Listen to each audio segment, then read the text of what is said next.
పరిశుద్ధుడా, ప్రేమగల తండ్రి, కృపగల దేవా,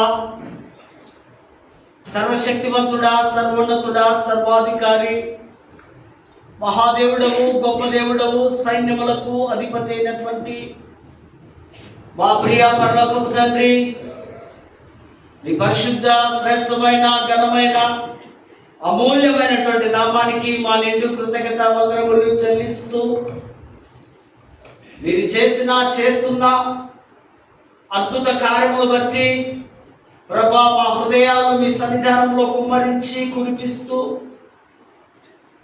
మీరు మాత్రమే ఘనత, మహిమ, ప్రభావములు చెందాలంటూ దైవ ఆరాధనలో, దైవ సన్నిధిలో మేమందరము చేరి నీ వాక్యపు వెలుగులోనికి మా ప్రయాణము కొనసాగుతూ ఉండగానే నీ స్వరాన్ని విని నీ శ్రేష్టమైనటువంటి దీవెనలు మేము పొందుకొని భయంతో, భక్తితో పరిపూర్ణమైనటువంటి దేవుని వాక్యాన్ని విని లోతైన విశ్వాసంలోనికి మేము ప్రయాణించులాగున సహాయము చేయగలరంటూ క్రీస్తు నామమున వేడుకొంచున్నాము తండ్రి, ఆమేన్. దయచేసి కూర్చుందాం.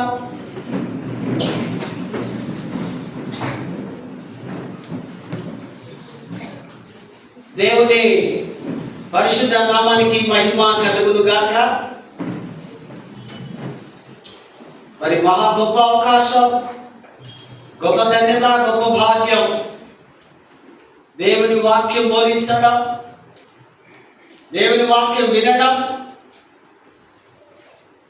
ఇది నాకు అనుగ్రహించినటువంటి అధ్యక్ష మండలపు పీఠాధిపతి గారైన బాస్ reverend doctor professor Ruben Mark తండ్రి గారికి, అధ్యక్ష మండలపు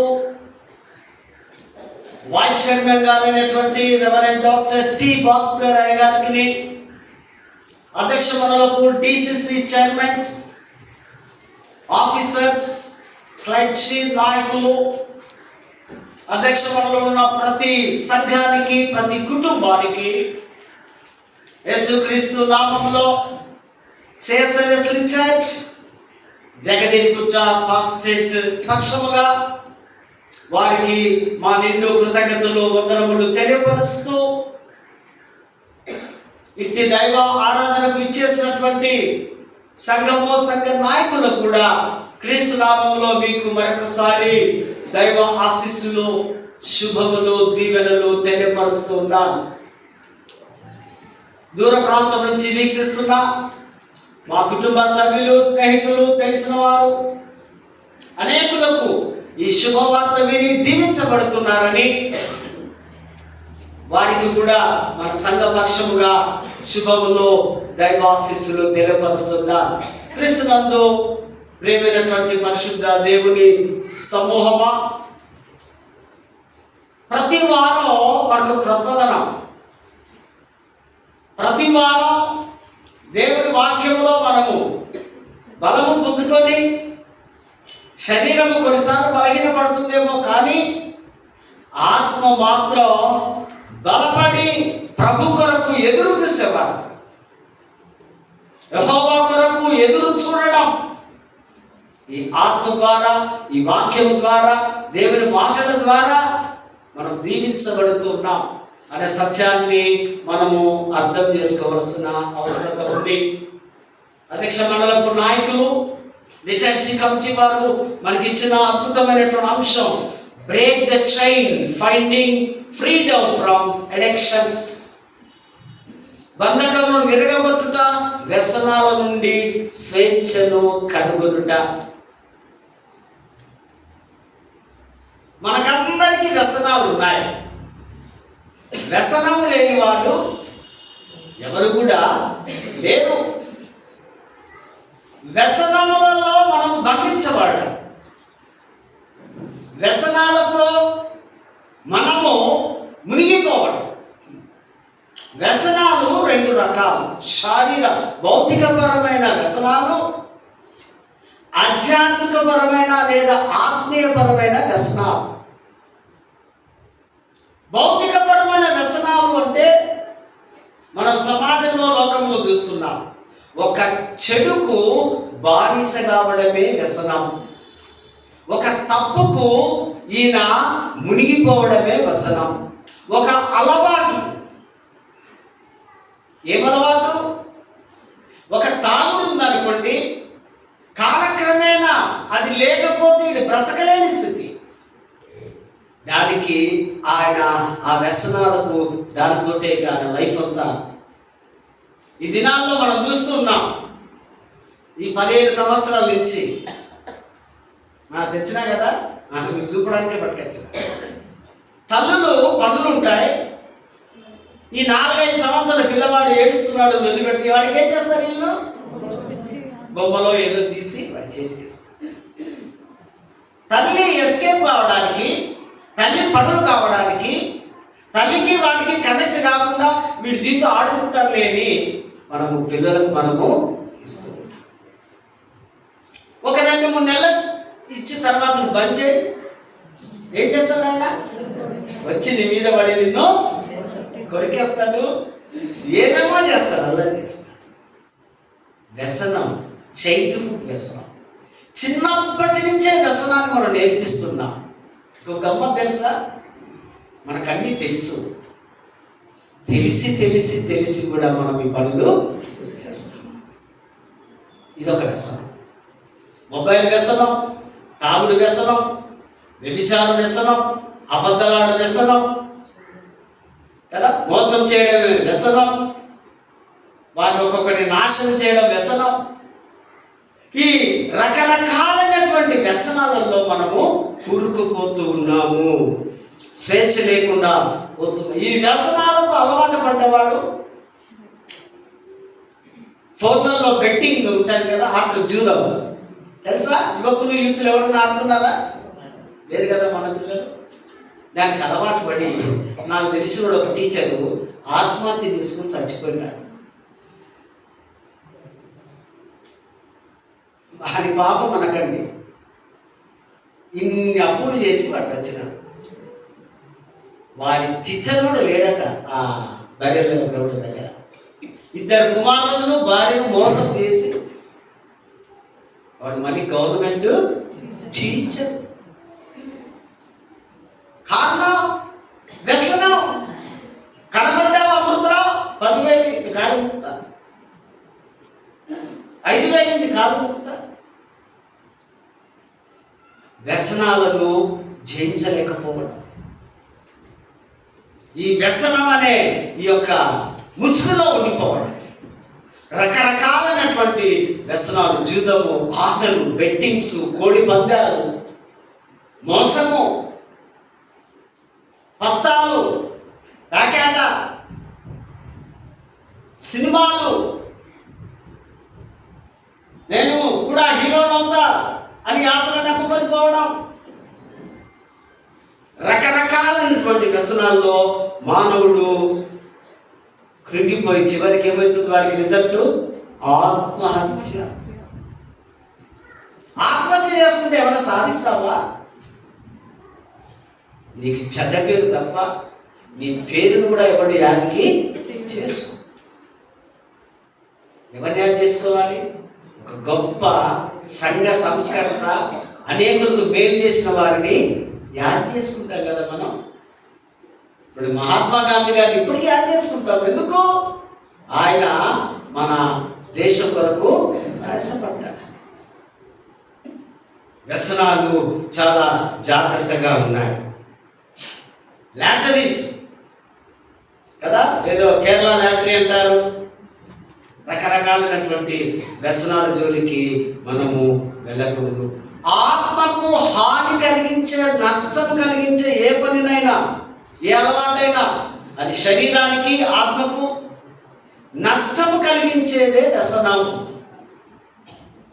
ఆ వ్యసనం నుంచి మనము బయటికి రావాలి. హానికరమైన అలవాటును విడిచి దేవుని మహిమ కొరకు విశ్వాసి బ్రతకాలి. పాపం మన శరీరంలో అధికారము చేయడానికి ప్రయత్నం చేస్తూ ఉంటారు. మన శరీరంలోనికి పాపం వస్తే పాపానికి మనం ఏమవుతాం? దాసులమైపోతాం. దాసుడు అంటే బెండు కావడమే, అరే భాయ్ నువ్వు ఎట్లా చెప్తే నేను అట్లా చేస్తా. దాసుడు వేరు, యజమానుడు వేరు కదా. యజమానుడు అంటే చెయ్యి పని, డూ ఇట్ అంటే ఎస్. యజమానుడు వేరు, దాసుడు వేరు. పాపం చేసేవాడు ప్రార్థన చేయడట, ప్రార్థన చేసేవాడు పాపము చేయడు. వ్యసనాల నుంచి ఒక్కొక్కసారి కొందరికి బైక్ పిచ్చి వ్యసనం, 100, 150లో స్పీడ్గా వెళ్ళడం వ్యసనం,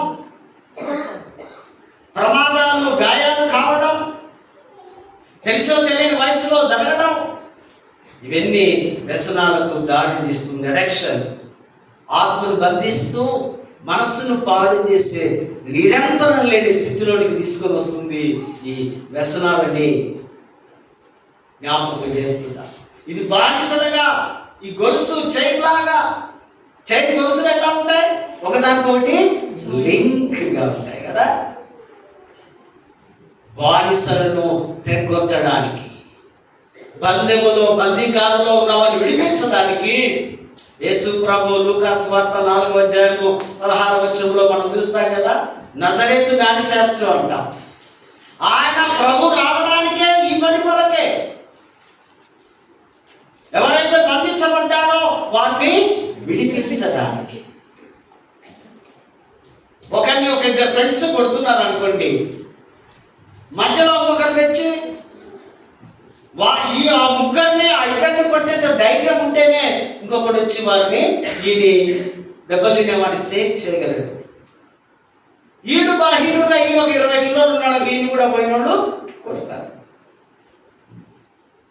ఆయన బలవంతుడైన యేసు అని మీకు నేను జ్ఞాపకం చేస్తున్నాను. స్వేచ్ఛ, ఫ్రీడమ్, నిజమైన స్వేచ్ఛ దేవుడి వాక్యము మనకి ఇస్తుంది. స్వేచ్ఛ అంటే సింపుల్, వ్యసనాలు లేకపోవడం, అలవాట్లు లేకపోవడం, శోధనలో పడిపోకపోవడం, శోధనలు జయించడం, శోధన జోలికి వెళ్ళకపోవడం, నీతిగా నిజాయితీగా ఉండడమే స్వేచ్ఛ. కష్టం అనిపిస్తుంది కదా మాటలు. పరిశుద్ధంగా ఉండడం, స్వేచ్ఛగా ఉండడం, మంచిగా ఉండడం కొన్నిసార్లు మనకు కష్టం అనిపిస్తుంది. కానీ ఇక్కడ ఈ స్వేచ్ఛ, నిజమైన స్వేచ్ఛ అంటే వ్యసనాలు లేకపోవడమే అని దేవుడి వాక్యము సెలవిస్తుంటుంది. స్వేచ్ఛ అంటే ప్రతి క్షణం క్రీస్తుతో కలిసి జీవించడం. నీకు స్వేచ్ఛ ఉందంటే నీలో ఎవరు ఉండాలి? క్రీస్తు ఉండాలి. In Christ you, with Christ you. క్రీస్తు నీవు కలిసి ఉండాలి. అప్పుడే నీవు స్వేచ్ఛ పరుడువని మనము చూస్తూ ఉంటున్నాం. ఈ అడిక్షన్లో ఒక నియంత్రణ. చాలా మంది దినాల్లో దాన్ని ఏమంటాం, డ్రగ్స్, మానక ద్రవ్యాల ఎక్కడి నుంచి అవుతున్నాయి ఇప్పుడు? హై స్కూల్ లెవెల్ నుంచి. సార్ చూస్తున్నారు కదా, టీవీలు పేపర్లు చదువుతున్నారు కదా. యూనివర్సిటీలు పోయినాయి, కాలేజీలు పోయినాయి. ఎవరికి వస్తున్నాయి? చిన్న పిల్లలు, 9th, 8th, 10th. డ్రగ్స్ అని, ప్రోగ్రామ్ అని, మరొకటి మత్తు. నాకు తెలిసిన ఒక డాక్టర్ చిన్నప్పుడు నేను చూసిన, ఆయన ఎప్పుడు 1 hour ఒకసారి, ఆయన డాక్టరే, చేతికి ఇక్కడ ఒక నరానికి ఒక సూది వేసుకుంటారు. ఇప్పుడు బహుశా లేకపోవచ్చు, ఇప్పుడు అంతా లేటెస్ట్గా వచ్చినాయేమో కదా. క్లబ్బుల్లో, పబ్బుల్లో యూత్ పిల్లలు, అమ్మాయిలు, అబ్బాయిలు ఏమున్నాయి? వాళ్ళకు పైసలు ఉన్నాయి, చదువులు ఉన్నాయి, ఫ్రెండ్స్ ఉన్నారు. జాగ్రత్త. మన పిల్లలు నా కంటికి ఎవరైనా కనపడ్డారు అనుకో, ఈ సంగతి చెప్తాను, వెరీ సీరియస్. కారణం మీరు దేవుడి చేత, దేవుడి కొరకు ఏర్పరచబడ్డావా. దేవుడి సంతానం. మనం ఇష్టం వచ్చే బతకడానికి కాదు. ఇక్కడ లోకంలో శాపంలో బ్రతుకుతే నేను మళ్ళీ అర్పణ చేసుకోవడానికి ఇది తప్పిపోయిన కుమారుడు సంఘం కాదు. ఇది శిక్షించాలి. జాగ్రత్తగా మీ శరీరాలను, మనస్సులను కాపాడుకోవాలి. చెడు స్నేహం, వ్యసనం వాళ్ళని దూరం పెట్టాలి. వాడి దోస్తా లేకపోతే బ్రతకలేవా? వాడితో మనకు అవసరమా? ఆమెతో మనకు అవసరమా? నీకు తోడు కావాల్సింది నీ దేవుడు. కనుక ఈ మారక, ఈ ద్రవ్యాలన్నీ కూడా మనము ప్రక్కన పెట్టుకోవాల్సిన అవసరం. డాక్టర్ గోబెర్ నోటే అనేటువంటి ఈ పండితుడు ఈ వ్యసనాల గురించి ఒక అద్భుతమైన మాట ఆయన రాస్తారు. వ్యసనం అన్నది సమస్య కాదు. వ్యసనం అనేది ఒక వ్యక్తి సమస్యను పరిష్కరించడానికి చేసే ప్రయత్నం. అది సమస్య కాదు. ఈ కౌన్సిలింగ్లో దినాల్లో మనము ఆ కౌన్సిలింగ్ చేస్తూ ఉంటాం కదా. ఎవరైనా యవనస్తులకో లేదా భార్య భర్తలో ఒక్కోసారి వారికి ఏదైనా ప్రాబ్లమ్స్ వచ్చినప్పుడు కూర్చోబెట్టుకుని మాట్లాడడం, వారు మంచిగా దేవుని మాటలతో చెప్పి వారి మంచి మూడులో ఉన్నప్పుడు వారికి చెప్తూ ఉంటే వారు వినడం. సమస్యకు పరిష్కారం చేయాలి. పరిష్కరించకుండా వాడు క్యారని వీడు క్యారంటే కుటుంబాలు ఏమైపోతాయి? పతనం అయిపోతాయి, నాశనం అయిపోతాయి. అందుకే కుటుంబ వ్యవస్థ, వివాహ వ్యవస్థ చాలా ప్రాముఖ్యమైన వ్యవస్థలు ఈ రెండు. ప్రతిదీ కూడా వివాహ వ్యవస్థ, కుటుంబ వ్యవస్థ నుంచి అన్ని పుడతాయి. ఆ మాట, ఆ గోబెర్ నోటే అనే మాట, ఆయన చూసిన మాట ఇక్కడ మనం చూస్తాం. Addiction is the not problem, is the persons attempt to solve A problem. సమస్యను పరిష్కరించాలని ఆయన చెప్తారు. బైబిల్లో మనం చూస్తాం, సంఖ్యాకాండంలో ఇజ్రాయెల్ ప్రజలకు దేవుడు మంచి ఆహారం ఇస్తున్నాడు అరణ్యంలో. ఏంటంటే అది మన్నా.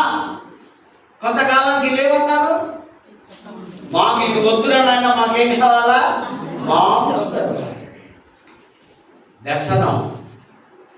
నువ్వేం లీడర్ మరాబాయ్, ఎప్పుడు నువ్వు మాకు మన్నానే వినిపిస్తావా? అక్కడ మాకు ఐగుప్తులో ఎంత మంచిగా ఉంటుండే, వాడు ఏమన్నా కానీ మంచిగా తింటుంటే. మరి ఇక్కడ భోజనము అనే వ్యసనం. బైబిల్లో ఇంకొక వ్యక్తి ఉన్నాడు.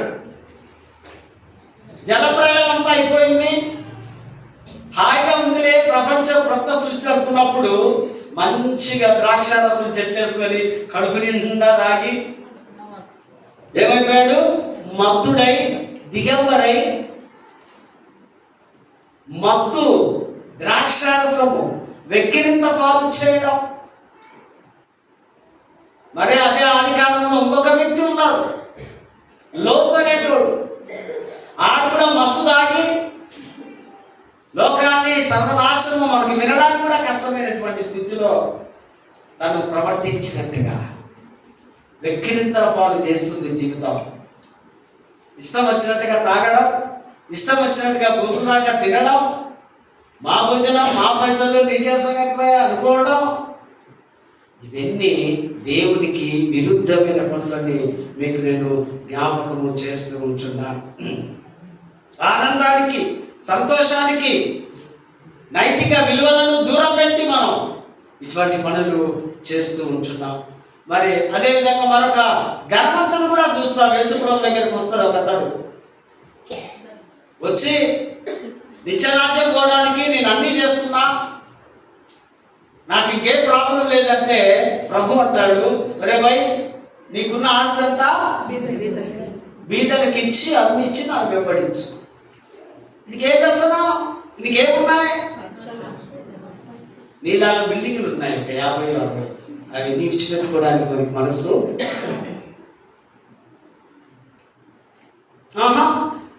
ఆలోకం నాకు వద్దు, నేను నీ ఎవ్వడి రాను అని గంగలో కలిసిపోయాడు. దురాశ, ఆస్తిపరులు. ఆస్తిపరులు మీకు ఉంది అన్నది కాదు, మీకు ఈడ ఉంటే మాకు ఆడ ఉంది. విశ్వాసకి ఎక్కడ ఉండాలి ఆస్తి? పరలోకములో ఉండాలి. కనుక ఆ యొక్క యవనస్తుని అక్కడ మనము చూస్తున్నాం. వ్యసనముల ద్వారా మనకు కలుగు నష్టాలు. Number 1, break intimacy with God. వ్యసనము దేవుని స్థానాన్ని తొలగిస్తూ ధనముతో, పాపముతో, శాపముతో వాళ్ళు నింపుతుంది. దేవుని యొక్క సన్నిహితాన్ని, సాహిత్యాన్ని విచ్ఛిన్నం చేస్తుంది, పాడు చేస్తుంది.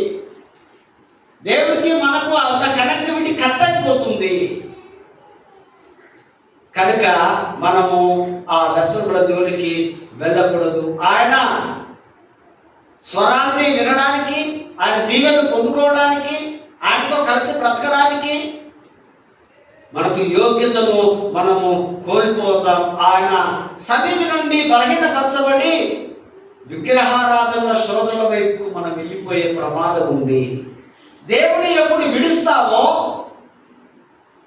అప్పుడు ఈ లోకాధికారి, లోకాన్ని పరిపాలించే ఆ యొక్క విగ్రహ శక్తులు, దేవుడు, దేవతలు వచ్చి మన మీద కూర్చుంటారు. Number 2, destroy personal identity. వ్యక్తిగత గుర్తింపును నీవు కోల్పోతావు. ఇది మనలోని దేవుని ప్రతిరూపాన్ని వ్యక్తీకరిస్తుంది మరియు మనం బానిసలుగా చేస్తుంది.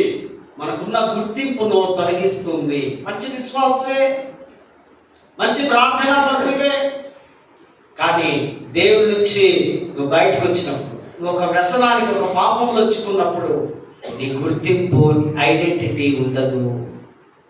Number 3, damage relationship with God. వ్యసనాలను సంబంధాలుగా పెట్టుకొని దేవుడితో సంబంధం నీకు దెబ్బతింటుంది. దేవుడికి నీకు ఏమీ లింక్ ఉండదు. దేవుడు నిన్ను ప్రక్కన పెట్టేస్తున్నాడు కనుక మనిషిని ఒంటరిగా చేస్తాయి ఈ యొక్క వ్యసనాలు. కుటుంబం, సమాజం ఒక్కోసారి మనల్ని వెలిపేస్తారు. కుటుంబీకులు కూడా తెలుసా మీకు? భయంకరమైనటువంటి వ్యసనంలో ఉన్నప్పుడు తండ్రి కానీ మనసును తప్పుకొని తన కుమారుని వదిలివేయాలి. ఈ మధ్య ఎన్నో కౌన్సిలింగ్ సెంటర్స్ కూడా మనకు వస్తున్నాయి కదా. వీడి అలవాటు మనకపోతే తీసుకుపోయి అక్కడ పైసలు పెట్టో, కొన్ని ఆస్తులు వేసో, రకరకాలుగా మన బంధువులు, స్నేహితులు మనం చూస్తూ ఉన్నాం. వాళ్ళు అక్కడ మెడిటేషను, డాక్టర్ ట్రీట్మెంటు, మరొకటి అవుతుంది. కానీ 100% మాత్రం రిజల్ట్ మనకి ఎక్కడ కనపడదు. అనేక సెంటర్స్ మనం చూస్తూ ఉంటున్నాం. డ్యామేజ్ అయిపోతున్నాం. మన మనస్సాక్షిని మనం చంపుకొని బ్రతకాల్సి వస్తుంది. Number 4, blocks God's purpose. దేవుని ఉద్దేశాన్ని అడ్డుకోవడం, దేవుని ప్రేమ నుంచి వైదొలిగిపోవడం, ఆ దేవుని యొక్క పిలుపు, ఆయన రాజ్య నిర్మాణం, ఆయన పరలోక ఆ మహావాక్యాన్ని మనం కోల్పోవడం, దేవునికి వారసులుగా ఉండలేకపోవడం, ఇవన్నీ కూడా మరి మనము ఈ వ్యసనాల ద్వారా, ఈ వ్యసనాలు తాత్కాలిక సుఖమిస్తుందేమో, సంబరాన్ని, ఆనందాన్ని కదా. స్టార్టింగ్లో కొంచెం కష్టం అనిపిస్తుంది. ఒకరిని డ్రింక్ చేస్తున్నాను అనుకుందాం. ఆ స్మెల్లో అవన్నీ చూసి అయ్యో వచ్చి నేను ఒకసారి పుట్టాను అనుకుంటాను. అదే డైలీ ఇంత తీసుకున్నాం అనుకో, ఇక్కడ మొత్తం ఒక పీపా తాగుతావు, అది నీకు నీ బాడీలో ఉండిపోతుంది. వ్యసనానికి నువ్వు బానిసవు కావాలి. క్రీస్తు మాత్రమే మనల్ని విడిపించగలదు. చదవబడినటువంటి లేఖన భాగాల్లో మనం చూస్తే, ఏ హోలీ డెసిషన్ బిగిన్స్ ఫ్రీడమ్. పవిత్ర నిర్ణయం విముక్తికి ఆరంభం. యెహోయాకీము అనేటువంటి రాజు పరిపాలనలో క్రీస్తు పూర్వం 605 సంవత్సరంలో యూదా రాజు ఈయన యెరూషలేమును పరిపాలిస్తూ ఉన్నాడు. ఇప్పుడు దేవుని యొక్క శక్తిని, బలాన్ని పొందుకొని దేవుడు చెప్పాడు, ఇలా మీరు నాశనం చేస్తారు అబ్బాయి, మళ్ళీ మీరు చెరకు వెళతారు, ఇది రెండోసారి మీరు జైలుకి పోయేది. ఫస్ట్ సారి ఐగుప్తులో 430 సంవత్సరాలు ఉన్నారు. ఇప్పుడు బబులోను చెరలో ఎన్ని సంవత్సరాలు ఉంటారు? 70 సంవత్సరాలు ఉంటారు.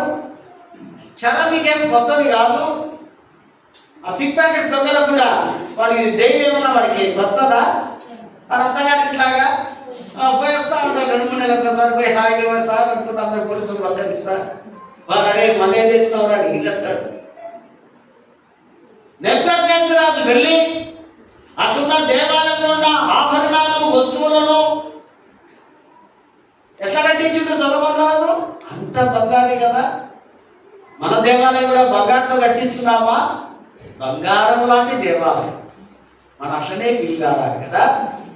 ఆ గోడలో ఉన్నటువంటి ఆ బంగారం, ఆ ఉపకరణాలను అన్ని దొంగిలించి తీసుకొని వెళుతూ వారు కల్దీ బబులోను వారు, వాళ్ళ లాంగ్వేజ్ వేరు, వాళ్ళ దేవుళ్ళు వేరు, వాళ్ళ ఆచారాలు వేరు. అక్కడ కొద్దిమంది యువకులు, జ్ఞానవంతులు, బలవంతులు, చురుకైన వారు, ఒక ప్రస్తుతం మనకు లిఖించబడ్డవి ఒక 4 మాత్రమే మనము చూడగలం. ఆ 4 యువకులు చక్కగా ఉన్నారు. వాళ్ళు తీసుకున్నారు వాళ్ళ యొక్క అక్కడికి ఆ చెరసాలకు తీసుకొని వెళుతూ ఉన్నారు. అక్కడ చూస్తాం 7వ వచనంలో ఆ యొక్క నపుంసకుడు వాళ్ళ పేర్లు మార్చడం. వీళ్ళ పేర్లేంటి? వీళ్ళెవరు? యూదులు. బాగా గుర్తుపెట్టుకోవాలి. వీళ్ళెవరు? యూదులు. యూదుల దేవుడు ఎవరు? యెహోవాయే దేవుడు, ఒకే ఒక దేవుడు. ఇది చెరకు తీసుకొని వెళ్ళిన తర్వాత అక్కడ వారి పేర్లు మార్చబడుతూ ఉన్నాయి, వారి భాష మార్చబడుతుంది, వారి ప్రవర్తన మార్చబడుతుంది. వాళ్ళకు వార్నింగ్ ఇస్తున్నారు అక్కడ ఉన్నటువంటి అధిపతులు.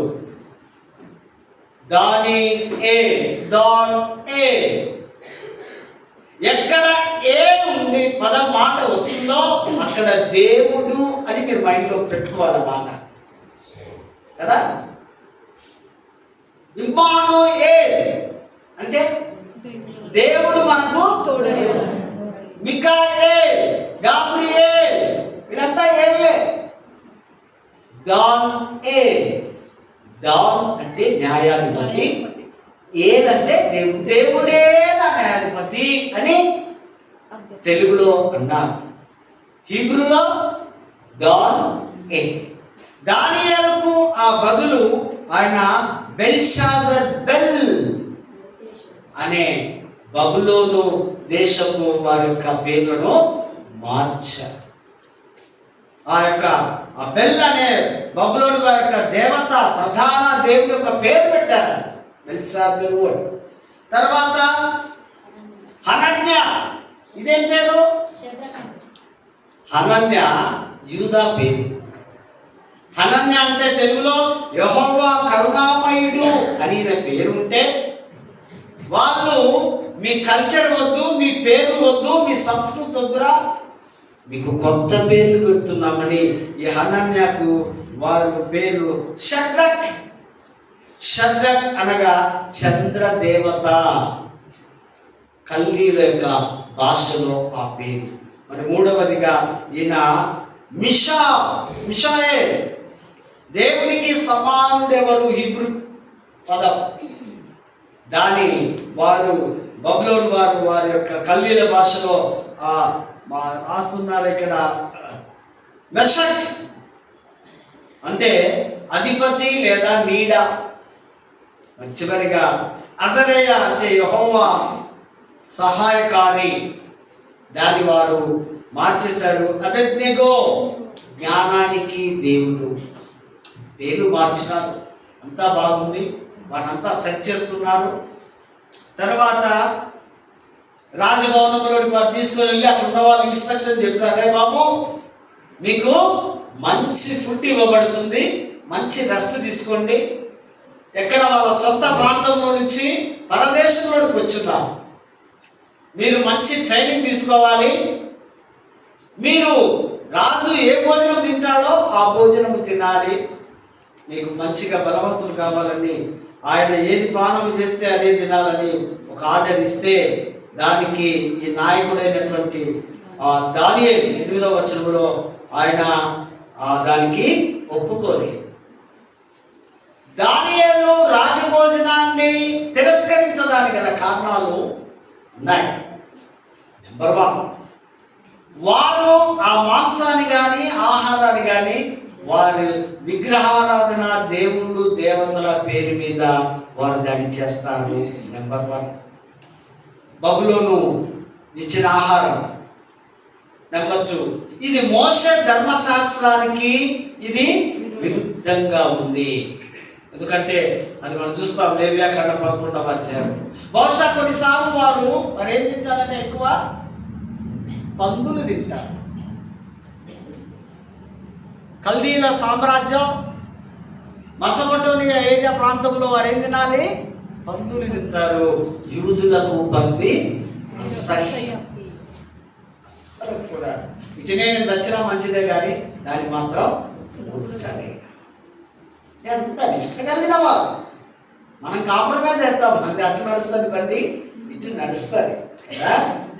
కానీ ఆ బండి అక్కడ నడవదు కనుక దాన్ని చేస్తున్నారు. తర్వాత 3వదిగా ఈ ఆహారం స్వీకరించడం బబులోని సంస్కృతికి, జీవన విధానంలో పూర్తిగా కలిసిపోతాం. మా శరీరాలన్నీ కూడా వాళ్ళ కల్చర్లోనికి వెళ్ళిపోతాయి. కనుక మేము మా ఆత్మీయ పరిశుద్ధతను మేము కాపాడుకోవాలని మాకు మీ భోజనం వద్దు, మాకు సాధారణ భోజనం ఇవ్వు.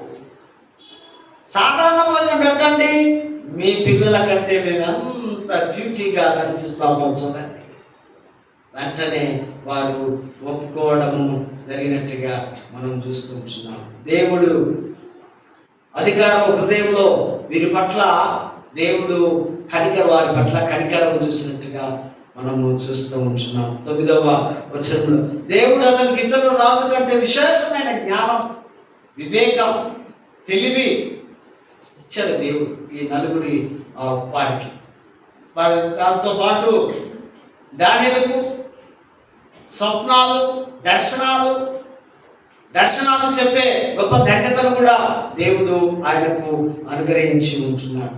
అదేవిధంగా రాజు సమక్షంలో పరీక్షించినప్పుడు వీళ్ళు 10 రెట్లు మంచి బలంగా అందంగా ఉన్నట్టుగా ఇక్కడ మనము చూస్తున్నాం. తక్షణ తృప్తికి వ్యసనం, అడిక్షన్ టు ఇమిడియట్ గ్రాటిఫికేషన్. మన పరిశుద్ధ గ్రంథంలో ఒక వ్యక్తిని మనం చూస్తాం. ఏశావు తిండి కొరకు తన యొక్క జ్యేష్ఠత్వాన్ని అమ్ముకున్నాడు కదా. ఒకసారి ఆ గ్రామాలలో మన ఇళ్లలో ఉన్న ఒడ్లో లేదా సామాన్లో తాగుబోతుగాడు తీసుకుపోయి అమ్ముకుంటాడు. ఈ ఏషావు కూడా అదే అయింది. నాకు ఆహారం కావాలి రాబాయ్, దేశం నాకేం పని. జ్యేష్ఠత్వం ఉంటే దేవుడిస్తున్న గొప్ప ధన్యత, గౌరవము, అధికారము తిండి కొరకు అమ్ముకున్నట్టుగా మనము ఇక్కడ చూస్తూ ఉంటున్నాం. తర్వాత మనకు తెలిసిన ఒక వ్యక్తి ఉన్నాడు కదా, సొలొమోన్ రాజు. ఆయన ఏం చేసిందంట? తన రాజ్య విస్తరణ కొరకు అందరూ వచ్చారు. ఒక ఇగో ఉంది, ఒక ఈర్ష్య ఉంది, ఒక అసూయ, ద్వేషం ఉంది. అందరు నేనే రాజును అనుకోవాలి, అందరికి బలం నాకు కావాలంటే ఏం చేయాలా? కనపడ్డ అమ్మాయినంతా తీసుకొని పెళ్లి చేసుకోవాలి కదా. ఇక ఆయనకి ఎంతమంది ఉన్నారో మహానుభావుడు తెలియదు, మస్తు మంది. తర్వాత ఏమైపోయాడంట? భార్యల మాటలు విని వాళ్ళ దేవుళ్లకు దేవతలకు బలిపీఠాలు కట్టించి విగ్రహారాధన చేయించి లాస్ట్కు భ్రష్టుడైపోయాడు. ఒకప్పుడేమో ఎంతో జ్ఞానవంతుడైన ఈ సొలొమోన్ రాజు ఎవరి ద్వారా పాడైపోయాడు? భార్యల ద్వారా. భార్యలు ఎందుకు? తన రాజ్య విస్తరణ కొరకు కదా. సో ఈ ఇగో సొలొమోన్ రాజు కూడా మీకు నేను addiction to power, sin and ideology, రాజకీయాల కారణంగా అనైతికమైనటువంటి పనుల్లో వెళ్ళి కూడా మరి తన జీవితాన్ని పాడు చేసినట్టుగా మనం చూస్తాం. కీర్తన మనకు అందరికీ తెలుసు, ఫస్ట్ కీర్తన కదా. ఆల్మోస్ట్ అందరం చెప్తాం, తెలుసు కూడా, మనం ఎన్నోసార్లు చదువుతాం కదా. కానీ ఇందులో వాక్, స్టాండ్, సిట్, నడవాలి, కూర్చోవాలి, నిలబడాలి, యెహోవా ధర్మశాస్త్రమందు ఆనందించాలి. ఇదిగా మీకు దుస్తులంటే ఎవరు అనుకున్నారు? ఇంకా ఎక్కడ కనిపిస్తారు అనుకుంటున్నాం మనం? దుష్టులు మీ ఇంట్లో ఉన్నారు. మీరు అనుకో, అరే మమ్మల్ని అంటా వాళ్ళు మేము ఎంత మంచి ఫ్యామిలీ నో, బాగా పరిశీలన చేసుకో. దుష్టులు మన కుటుంబంలో, మన పక్కన. దేవుని నుంచి ఎవరు వైదొలిగిపోతాడో వాడే దుష్టుడు. క్రైస్తవ భక్తి మార్గం లేదా, అసూయ ఈర్ష్య దేశం ఉందా, ఇవే దుష్టుడు. దుష్టుల మార్గాలు, ఆ చెడు మార్గాలు, ఆ ఆలోచనలు, ఆ తలంపులు, వారితో కలిసి నడవద్దు, వారితో కూర్చోవద్దు, వారితో మాట్లాడద్దు. దేవుడిచ్చిన ధర్మశాస్త్రంతో నువ్వు బ్రతకాలని కీర్తనాకారుడు చక్కగా రాస్తూ ఉంటున్నాడు. డిలైట్ ఇన్ గాడ్, దేవుని యందు ఆనందించుట. నీకు ఆనందం ఎక్కడ వస్తుంది? బాగా ఇప్పుడు ఇంటికి పోయి తింటామా, మంచి మంచి డిషెస్ చేసుకొని మనవాళ్ళు మనవరాళ్ళు వస్తే వాళ్ళందరితో కూర్చొని పెద్దలు బాగా తినడం, ఆనందించడం భోజనంలో మంచిదే. కానీ ఆ పక్కనే నీకు యేసయ్య ప్రక్కన ఉంటే నీకు ఆనందం వస్తుంది. ధర్మశాస్త్రం అనే తోల ఉంటే నీకు ఆనందం వస్తుంది. పాపం నుండి వేరు చేయబడం, సపరేటెడ్ ఫ్రమ్ సిన్. దయగల జీవితం, దయగల మాటలు, ప్రేమగల మాటల ద్వారా మనము ప్రత్యేకించబడతాం. కనుకనే ఇక్కడ కీర్తనాకారుడు రాస్తూ ఉంటున్నాడు, ఒక లక్ష్యంతో, వాకింగ్ విత్ పర్పస్, ఒక గురితో మనము నడవాలి, దేవునితో నడవాలి. Noah walked with God's and escaped destruction. నోవాహు దేవునితో నడిచాడు కనుక ఆయనకున్న ఆపదలు, శ్రమల నుంచి తప్పించబడ్డాడు. ఒకే ఒక కారణం, దేవునితో నడవడం. లోకమంతా నడిచిందా? నడవలేదు. ప్రతివాడు అనేకులకు చెప్పి ఉన్నాడు, కానీ ఎవరు రాలేదు. ఈయన ఫ్యామిలీ మాత్రమే రక్షింపబడ్డట్టుగా మనం చూస్తూ ఉంటున్నాం. మనకు తెలుసు, అదేవిధంగా జోసఫ్ కూడా పాపాన్ని తిరస్కరించి పాపం జోలికి వెళ్ళక ఒక ఉన్నతమైన స్థాయిలో దేవుడు యేసేపును ఉంచినట్టుగా, ఐగుప్తు దేశంలో ఒక గొప్ప ప్రధాన అధికారిగా వచ్చినట్టుగా లేఖన భాగాల్లో మనం చూస్తుంటున్నాం. కనుక మూడవదిగా ఫలభరితమైనటువంటి, వర్ధిల్లుతున్నటువంటి జీవితం, ఫ్రూట్ఫుల్ అండ్ ఫ్లోరిషింగ్ లైఫ్. ఆత్మీయ వేళ్ళు స్థిరత్వాన్ని ఇస్తాయి. నీ వేళ్ళు లోతుగా ఉంటే నీ జీవితం రక్షింపబడుతుంది. నీ ఆత్మీయ వేళ్ళు, నీ రక్షణ వేళ్ళు నీ హృదయంలో ఉండాలి, నాటబడాలి. ఆ చెట్టు గాలి చదరు పొట్టువలే కాకుండా గట్టి గింజల వలె. మీరు చూడండి, మనం చిన్నప్పుడు ఆ ఒడ్లు ఆ కళ్ళంలో వేసినప్పుడు నాకు గుర్తుకొస్తుంది, నేను చిన్నప్పుడు వేయాలి. అది చాటలు, పెద్ద పెద్ద చాటలు పెట్టి తూర్పాలు వేస్తే ఆ పొట్టు అదంతా వెళ్ళిపోతాయి, గట్టి గింజలు. ఒక వ్యక్తి ఒక కారులో పోతా ఉంటే ఇద్దరు సేవకులు మాట్లాడుతూ ఒక పెద్దయ్య గారితో అన్నాడంటే, అయ్యగారు వీళ్ళు వేరే గుడికి పోతున్నారు మన సంఘస్థులు కొద్దిమంది అంటే, ఆ పోలీలే వాళ్ళంతా పొట్టు, గట్టి గింజలు ఉన్నాయి కదా మనకు, పొట్టుతో మనకేం పనిరా బాబు అన్నాడు. గాలి చెదరు పొట్టు వలె ఉండకుండా నీవు స్థిరమైనటువంటి వాడవుగా ఉండాలని ఇక్కడ దేవుడి వాక్యము సెలవిస్తుంది. కీర్తనకారుడు మాట్లాడుతూ, నీటి కాలువల దగ్గర నాటబడిన చెట్టు వలె ఎండాకాలంలో ఎండిపోకుండగా, గాలి కాలంలో నీవు కింద పడిపోకుండగా, శోధన కాలంలో సైతాన్ని శోధించినప్పుడు నీవు పడిపోకుండగా దేవుడు నిన్ను కాపాడి ఎత్తుకుంటాడని దేవుడి వాక్యం సెలవిస్తుంది. పత్రికల పాఠంలో మనం గమనించినట్లయితే, new identity breaks old bandages. క్రొత్త గుర్తింపు పాత బంధకాన్ని విలుస్తుంది. పాపంతో రాజీ పడితే అది నిన్ను బాధిస్తుంది. కొలస్సీ సంఘానికి పౌలు రాస్తా ఉన్నాడు, మీరు భూ సంబంధమైన వాటి మీద మనస్సు పెట్టకండి. సంబంధం ఏం కనిపిస్తాయి మనకు? లోకంలో ఉన్న ఆశలన్నీ మనకు కనిపిస్తాయి. కానీ పైనున్న వాటిని మీ దృష్టి ఉంచండి. పైన దేవుడు ఉన్నాడు, దేవుడి సమూహం ఉంది, దేవుని యొక్క స్టేటస్, దేవుని యొక్క గొప్ప ఘనత ఉంది అని మీరు పైనున్న వాటి మీదనే మీరు మనస్సు ఉంచాలని మరి భక్తుడు రాస్తూ ఉంటున్నాడు. Sin must be killed, not manage. పాపాన్ని నియంత్రించే ఒక గుణం. పాపాన్ని మీరు నియంత్రించాలి, మీ కంట్రోల్లో మీరు ఉంచుకోవాలి. పాత స్వభావాన్ని చంపివేయడం, కిల్ ద ఓల్డ్ సన్. పాత స్వభావం పాత ఇయర్లో 25లో మనంతా చంపేస్తున్నామా? ఫ్రెష్గా ఉన్నారా 26లో? మళ్ళీ 25 మీదికే పోతుందా మనస్సు? చేసిన పాపాలు లేదా అబద్ధాలు, తప్పుడు, మోసాలు. మీరు నవీన స్వభావము ధరించుకొని సరికొత్తగా నూతనముగా పాత స్వభావాన్ని చంపివేయడం అంటే నీ శరీర ఆశలను చంపడం. ఒక్క మాటలో చెప్పాలంటే నీ శరీరం చనిపోవడం, నీ ఆత్మ మాత్రం నిరంతరము బ్రతుకుతూ ఉండాలి. అదే ఇక్కడ రాస్తూ ఉంటున్నాను. మన పిలుపుకు ఆయనతో పాటు పరలోక రాజ్యంలో శాశ్వతంగా ఉండడమే మన పిలుపు.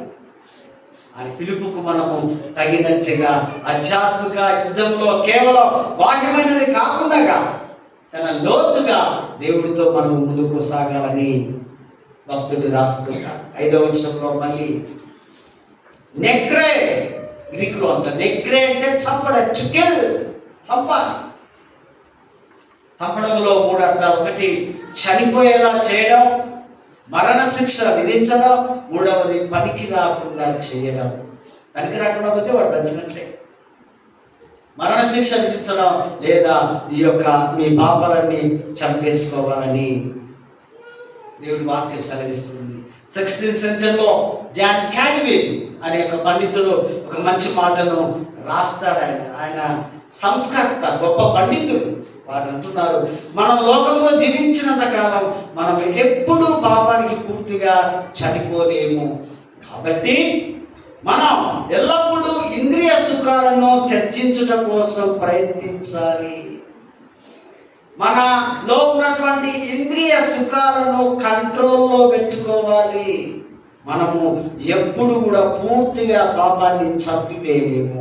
పాపము ఒకవైపు ఉంటుంది, కానీ దానికి అవకాశము ఇవ్వకూడదు అని జాన్ క్యాల్వి గారు మనము ఇక్కడ చూస్తూ వారి మాటలు మనము జ్ఞాపకము చేసుకుంటున్నాం. పాపముతో మనము ఆడుకోవద్దు, దానిని గంభీరంగా తీసుకొని క్రీస్తు శక్తితో దాన్ని మనం రూపుమార్చాలి. సువార్తల పాఠంలో 2 మాటలు చెప్పి నేను ముగిస్తా. మార్కు సువార్త 8వ అధ్యాయం 1-11. ఒక యవనస్తుడు, వాడు పాపం వాడు అనుకుంటేనే చాలా బాధగా ఉంది. ఏంటంటే వాడికి ఎన్నెన్నో దయ్యాలు వాడి చుట్టూ ఉన్నాయి. గెరాసైన ప్రాంతంలోనికి యేసు ప్రభు తన శిష్యులు, అదొక అన్యుల ప్రాంతం, అని వెళ్తూ ఉన్నాడు. వీడికి సమాధిలో పెట్టు, సమాధిలోనే ఉంటున్నాడు. ఏం తిండి లేదు, ఏం లేదు. ఇది దిగంబరిగా పిచ్చి పిచ్చిగా రాళ్ళు తీసుకుని కొట్టుకోవడము. ఎవరు కనపడితే వారి కొత్త వారి దగ్గరికి ఎవరు కూడా వెళ్ళడం, కుటుంబ సభ్యులు కూడా వదిలేస్తారు. అందుకే పాపం అంట. ఈ యేసు ప్రభు పోతూ ఉంటే అక్కడ వాళ్ళు ఒక గొప్ప అద్భుతం ఏంటంటే వాడు ఉరికెచ్చి వచ్చి నమస్కరించి వాడు ప్రభువును ఐడెంటిఫై చేస్తూ ఉన్నాడు. వాడి బంధకాలను, సాతాను బంధకంలో నుంచి యేసు ప్రభు ఆయన విడిపించడానికి వచ్చున్నాడు. ఆయన వచ్చి, సర్వోన్నతుడమైన యేసు, నీవెవరో నాకు తెలుసు, నీ సంగతి నాకు తెలుసు, నువ్వు గొప్ప దేవుడు అని తెలుసు, నాతో నీకేమి పని, అని ఎందుకు బాధపరచడానికి వచ్చావని ఏదేదో మాట్లాడుతున్నాడు. ఇక్కడ మనం అర్థం చేసుకోవాలి, దయ్యాలు యేసును గుర్తిస్తున్నాయి. విశ్వాసిగా నీవు నేను గుర్తిస్తున్నావా? గుర్తిస్తే ఎట్లుంటావా? గుర్తిస్తే ఎట్లుంటావు? నువ్వు ఒక మదర్ తెరిసా ఉంటావు. గుర్తించకపోతే ఎట్లుంటావు? కత్తులు పట్టుకొని, రాజు పట్టుకొని ఎవరిని మింగుతున్నా, ఎవరిని చంపుతున్నా, యుద్ధ వీర వనిలాగా జీవితం.